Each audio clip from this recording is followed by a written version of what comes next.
Alright, welcome to the Dean's List. This is M-Dog. The game you see before you is called Rogue Legacy.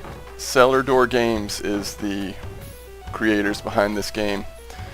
And I wanted to just give you a quick little few minutes of gameplay. What we're going to do is sort of starting here with a character already in the dungeon. Of course, this is a roguelike, so it's randomly generated dungeons, randomly generated monster locations, and map locations.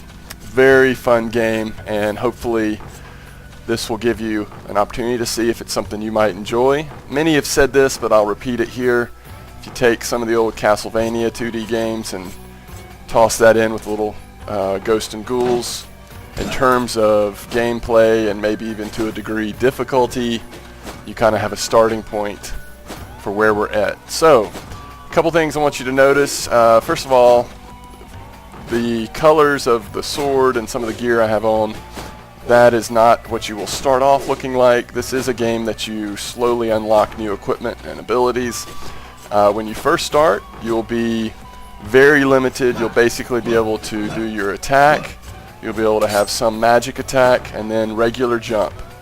As you play, you'll unlock new runes, things like the slide, or dash is what it's called, and double jump, and other abilities as well.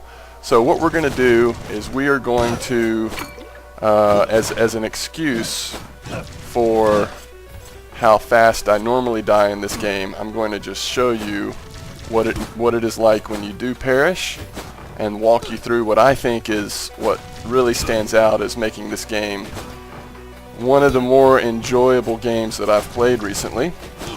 And you'll see that my health is down to 3, so this will be it. Now, Rogue Legacy, the legacy part of this name obviously, has to do with the legacy of heroes that you are sending in to find the treasure in this castle. So, here's the startup screen. When you go to choose your heir, the first thing you see is the long list of heroes that have come before, and I will not let you see how many heroes have come before because it would be a hint to you, spoiler, of just how poorly I play this game, but it's brilliant nonetheless and I enjoy it. Now, we have a choice. This generation is gone, and the new generation, you have 3 siblings to choose from. Some of them are going to be sirs, some of them ladies. They're all going to have a class, traits, and a spell ability. We have a barbarian, a shinobi, hopefully I'm saying that right, and another one. The class will give you certain types of statistical bonuses or ways that you are particular, different than other classes. The barbarian I tend to do pretty well with because you can take a lot of hits, and once you get vampirism on your sword and other gear, you can get hit points back from killing things. So I tend to last longer with this type of class, but I'm sure other people have found more success with other characters. All the traits, really fun. Some of them are helpful, some of them actually hurt you. This trait obviously is dwarfism, so it'll be a much smaller character, and that will help you in the sense that you can get to locations that other characters can't get to. And also I found on some of the first boss in particular, it can be helpful to have a smaller character, but we'll go ahead and choose that character. Now, this is the next point where the game really shines, is when you first begin, your castle will be much smaller with only a couple of things opened up. I'm not going to sort of ruin for you what all these different abilities are. Let me just stay focused on this health one. This is one of the first ones you have. For me right now, to upgrade this to 10 points, it would require 740 gold, as you can see on the right hand side of the screen, and it's basically just for all my characters increasing their health. I only earned 22 gold on that last run. That was so pathetic, so I don't have enough to spend on anything, so we're going to skip right past this. But I do want to point out that this is how you open up new classes, improve your statistics, and impact the game in all types of different ways. When you exit to the manor, you see sort of the last step before you enter the dungeon. First of all, we have a blacksmith. He can make all different types of gear for you as you find the blueprints in the dungeon. And then we have the Enchantress, and as you find blueprints for runes, she can make those for you, and the runes is how I'm able to do things like dash and double jump. Last we have, I believe they call this the Architect, and he will give you the option, as you'll see here, of locking the castle down so that it's not randomly generated, so that it will be exactly like it was the last time you went in there. But what you give up if you choose to do that is you're only going to get 60% of the gold that you would have earned.